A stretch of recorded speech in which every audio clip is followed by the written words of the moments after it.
the legend of the phoenix. All ends with beginnings. Boa noite a todos, meu nome é Giovanni Manzo, sou defensor público há 2 anos e meio, uma profissão extremamente grata, do ponto de vista da devolução daquilo que a gente estuda, do contato com as pessoas. Confesso que nem sempre fui um grande identificador das demandas da Defensoria Pública, talvez por desconhecê-la, o que a maior parte das pessoas também desconhece. E por essa ignorância a respeito da Defensoria Pública, ela talvez não atraia tantos candidatos ou tantos profissionais da área do direito a prestarem um concurso para a Defensoria Pública. Quase sem palavras dizer a satisfação do contato diário com a população, principalmente carente, pessoas totalmente alijadas de direitos, que desconhecem o mínimo daquilo que a gente pensa ser ignorância.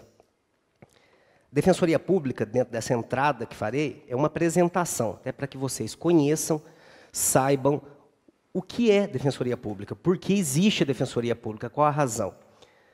Ao longo do nosso curso, óbvio, vamos falar pontualmente de toda a lei complementar, vamos falar da Constituição Federal, da Constituição Estadual, da Lei 1060, e vamos abordar todos os aspectos que serão abordados na sua prova. Vocês vão sair daqui, pelo menos, em Defensoria Pública, craques, e vão passar.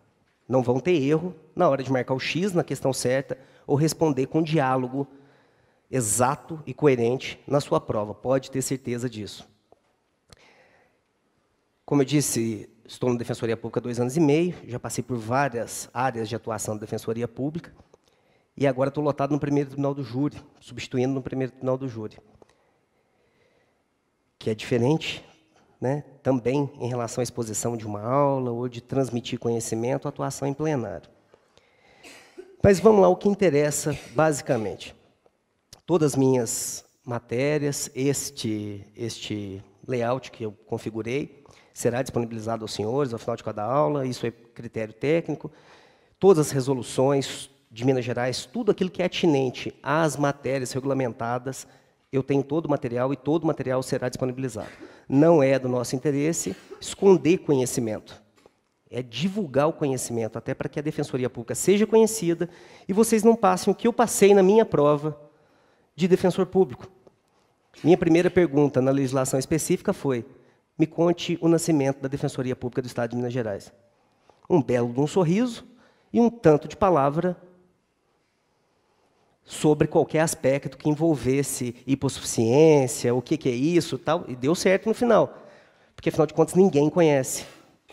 Só que agora, nos próximos concursos, tenho certeza disso, até pelo engajamento das pessoas, o provável aumento do subsídio, e pelo aparelhamento da Defensoria Pública e o reconhecimento da Defensoria Pública frente ao poder e às outras instituições, tenho certeza que os examinadores vão querer extrair dos senhores muito mais do que uma simples repetição mascada da lei.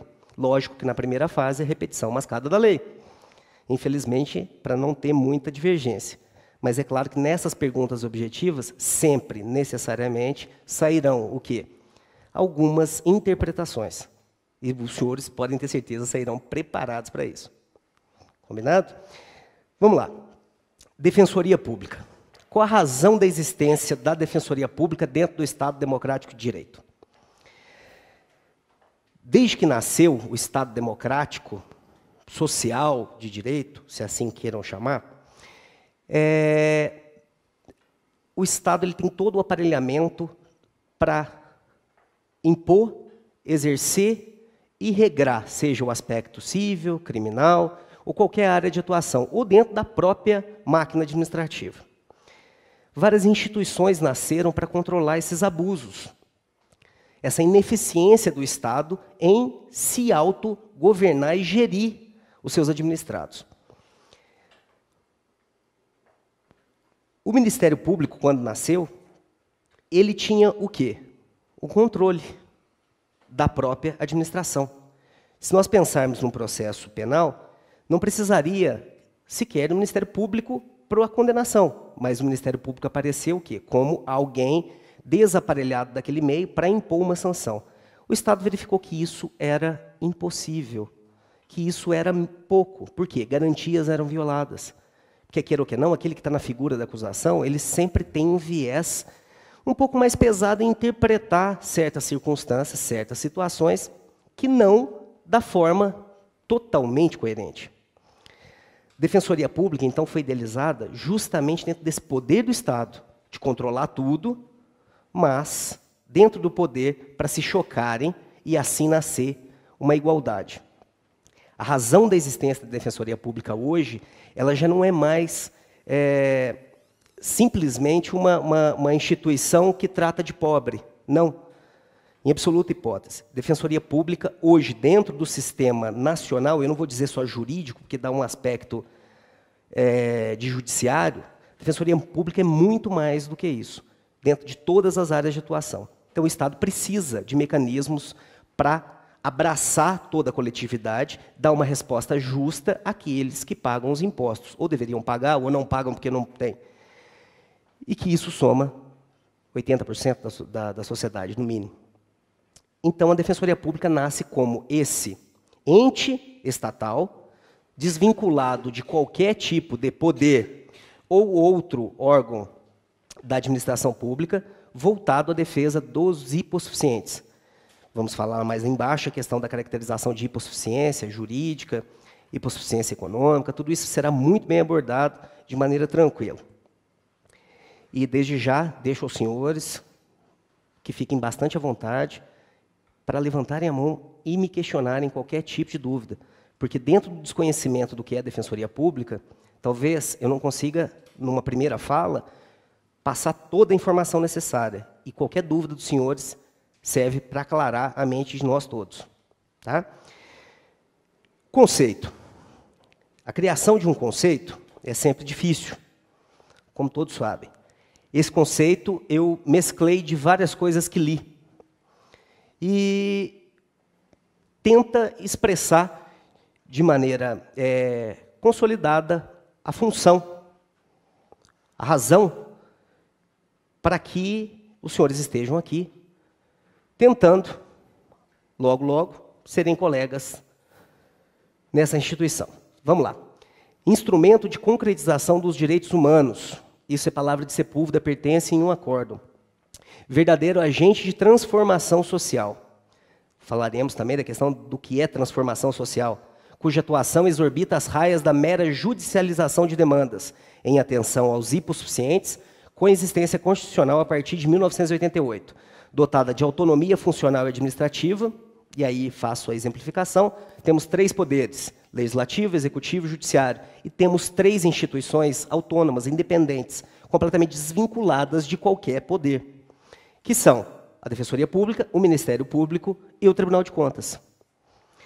Defensoria Pública, essa desvinculação ao poder executivo, ela veio a partir da Emenda Constitucional 45. Então, ela é bem mais recente do que a própria Constituição. Até outrora, a Defensoria Pública era tratada como mero integrante ou um braço armado do poder executivo. Isso já não se cogita mais. Isso não se cogita mais a partir da Emenda Constitucional 45. Em Minas Gerais, ressalva a ser feita, essa, legalmente dizendo, essa exposição de que é uma instituição autônoma, ela deixou de existir a partir de 2011, no começo de 2011, com uma alteração feita pela Anastasia, desvinculando a Defensoria Pública da Secretaria de Estado. Ela deixou de existir. Ela figurava ainda como integrante da Secretaria de Estado, como se fosse algo de uma secretaria. O Anastasia, em 2011, corrigiu essa distorção, que já não deveria existir, até por próprio conflito entre a Constituição, inclusive mineira, com a lei. E deixou essa autonomia plena. Então, ela exorbita, tal como o Ministério Público, em lugar nenhum. Ela figura aleatoriamente, sem fazer parte de qualquer tipo de poder. É uma instituição autônoma e independente, tal como o Ministério Público e tal como o Tribunal de Contas. Ela é essencial à função jurisdicional do Estado. Jurisdicional, a gente não pensa só na mera judicialização, por óbvio.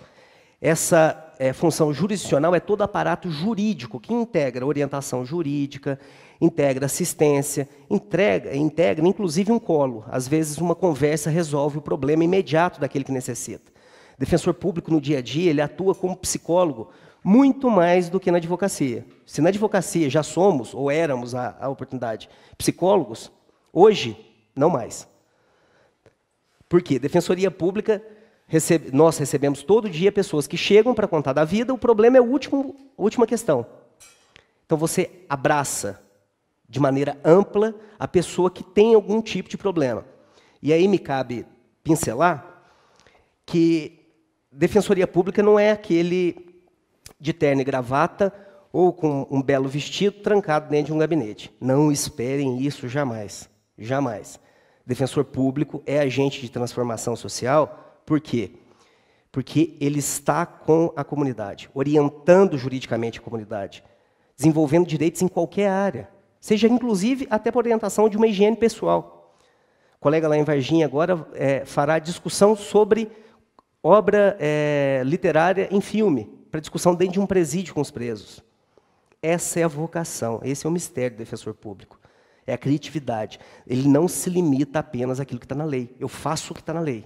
É claro que no dia a dia, os senhores vão me perguntar, doutor Giovanni, você está ali, professor Giovanni, desculpa, está ali no seu dia a dia, como é que você faz a defesa no tribunal do júri sem se ater ao processo? Claro que não, o dia a dia nosso é com processo, é uma atividade quase parelha com a advocacia, mas não se limita a mera exposição de razões, apelações, porque é nossa obrigação a inserção na comunidade e nessa comunidade orientar, independentemente da área de execução, do órgão de atuação que estou.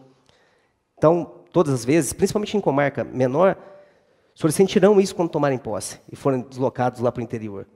Aquela demanda que chega sem ter nada a ver com o processo. O senhor não vai mandar embora, o senhor vai dar orientação. É esse o defensor público, não é aquele que se fecha. Porta de gabinete de defensor público nunca é fechada, salvo no atendimento reservado e que exija. Senão, é sempre aberta, sempre para bem receber.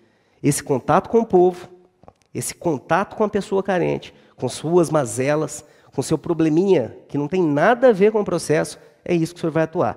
O senhor vai ver isso no dia a dia. É o agente de transformação social. Essa pessoa que é muito mais do que alguém que faz uma petição. Não é um concurso público que te coloca num cargo público para levar ao juiz o conhecimento da... Tá, desculpe, isso eu não sabia. Vamos lá. Essencial função jurisdicional do Estado para a contenção de abusos e omissões deste. E aí a gente entra no aspecto geral. Abusos, omissões. Sempre agimos dentro da área jurídica mediante uma ação ou uma omissão. E essa ação ou omissão, ela vem sempre na forma positiva ou comissiva. E essas omissões, a ausência de um bom trato com o assistido, a ausência de atuação do próprio Ministério Público, está aí a nossa legitimação da Defensoria Pública para a ação civil pública. Esse conceito, que é um conceito que foi formado por mim, que merece ser aprimorado por cada um de vocês, porque conceito é algo individual, os senhores formam de acordo com a criatividade, com aquilo que os senhores receberem de informação, ele terá, ou se algum dia vingar, espero que sim, pela emenda constitucional 487/2005.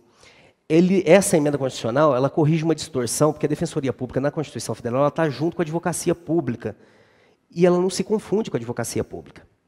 Eu brinco no dia a dia, e falo isso com tranquilidade, até para as pessoas que não conhecem, que o defensor público é mais do que um advogado público, como somos chamados constantemente. Por que somos mais do que um advogado público? Porque eu posso demandar contra o Estado. O advogado público não pode. Isso é só uma brincadeira que eu faço para demonstrar a amplitude de atuação da Defensoria Pública, que não é restrita segundo critérios que o próprio Estado coloca. Daí eu volto na razão da existência, controle de abusos e excessos, que forma também o conceito. Por quê? Se temos toda a máquina administrativa, toda a máquina estatal voltada àquele direcionamento, quem hoje no nosso plano, dentro do desenvolvimento racional, jurídico, que demanda anos, estaria aqui para conter os abusos, ou para ter uma visão social daquilo que a Constituição impõe. Afinal de contas, nascemos, vivemos em sociedade e não podemos jamais pensar só na nossa condição de vida, no nosso aspecto de nosso nicho. Temos que pensar globalmente. Essa é a nossa vocação. É tirar a missão, tirar a visão daqueles que atuam no processo, do ponto de vista daquele que é bem criado no pilotismo de um prédio, que não conhece vida, que não conhece qualquer tipo de aparato fora daquele pilotis, ou da pracinha ao lado, para levar o conhecimento daqueles que assim pensam, dentro de uma área muito maior.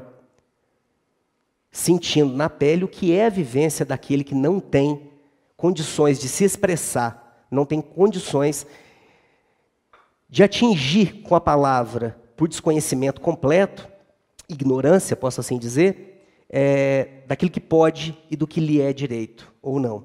Então, o defensor público, dentro dessa magnitude, tentaram, o legislativo agora na emenda constitucional, que ainda está em tramitação, criaram um conceito na própria lei, dizendo que é permanente e essencial a função jurisdicional do Estado, incumbindo-lhe fundamentalmente como expressão e instrumento do regime democrático a promoção dos direitos humanos, a orientação jurídica e a tutela em todos os graus e instâncias, judicial e extrajudicialmente, de forma integral e gratuita, dos direitos e interesses individuais e coletivos dos necessitados na forma da lei. Olha a amplitude do conceito. Te lança a toda e qualquer atuação judicial e extrajudicial na forma da lei. E a lei da Defensoria Pública, ela te dá um leque imenso de atuação. Desceremos a ela. Isso é só uma entrada para os senhores sentirem a questão da conceituação e como é difícil expor qual a atuação do defensor público dentro desse mundo jurídico. Pelo tempo de existência do poder, já sabemos bastante o que é ou qual a função de um juiz de direito.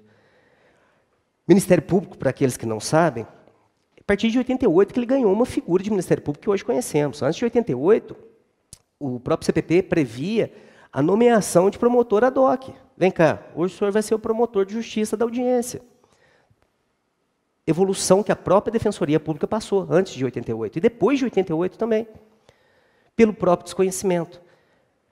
Defensor público hoje parece muito o quebra-galho de juiz, na visão daqueles juízes mais arcaicos, daqueles juízes que não têm conhecimento disso que os senhores conhecerão hoje, e ao longo das nossas aulas. Defensor público, ele vai além, porque a nossa visão não é restrita ao mero advogado. Enquanto o advogado recebe o dinheiro, e lhe dá o dinheiro e fala, doutor, eu quero isso, o senhor vai dar a resposta para ele da forma que ele quiser, independentemente se o sucesso ao final será ou não o melhor. Defensoria Pública não precisa. Eu não estou vinculado pelo pagamento. E eu atuo sempre com a autonomia e independência funcional. Então, se num tribunal do júri, por exemplo, ele sustenta a legítima defesa e juridicamente é incabível, eu não recebo dele o dinheiro. Eu defendo de acordo com a minha independência e autonomia, de acordo com o direito que ele tem. Porque a sustentação de uma legítima defesa, por exemplo, seria completamente incabível e facilmente rechaçada. Então, qual o direito que lhe assiste? É nessa visão que eu vou. Se for só a pena, é essa que eu vou. Autonomia e independência. Me difere da advocacia, entre outros requisitos. Então, eu não sou braço armado, eu não sou o braço quebra-galho de um juiz. Eu não sou aquele que está lá, chama o defensor público e vem cá, comparece à audiência e vamos tocar o bonde. Isso é figura de dativo, isso é figura de ad hoc. Vamos falar dele também. Diferença da advocacia e do defensor público. Muito provavelmente no edital dos senhores, vai estar lá um tópico questionando isso. Pode ser na prova objetiva, pode ser na prova subjetiva, pode ser no oral. Esse curso vai contemplar de maneira geral todas as fases, e discernimento principalmente. Primeira fase, relembrando, necessariamente eles vão extrair pontos da lei, da Constituição ou das leis que cobrarem no edital. Isso é certo. Mas esses conceitos, os senhores têm que chegar cientes para responder e marcar o X, mesmo que não se lembrem. E aí eu vou dar o exemplo da minha prova de marcar X.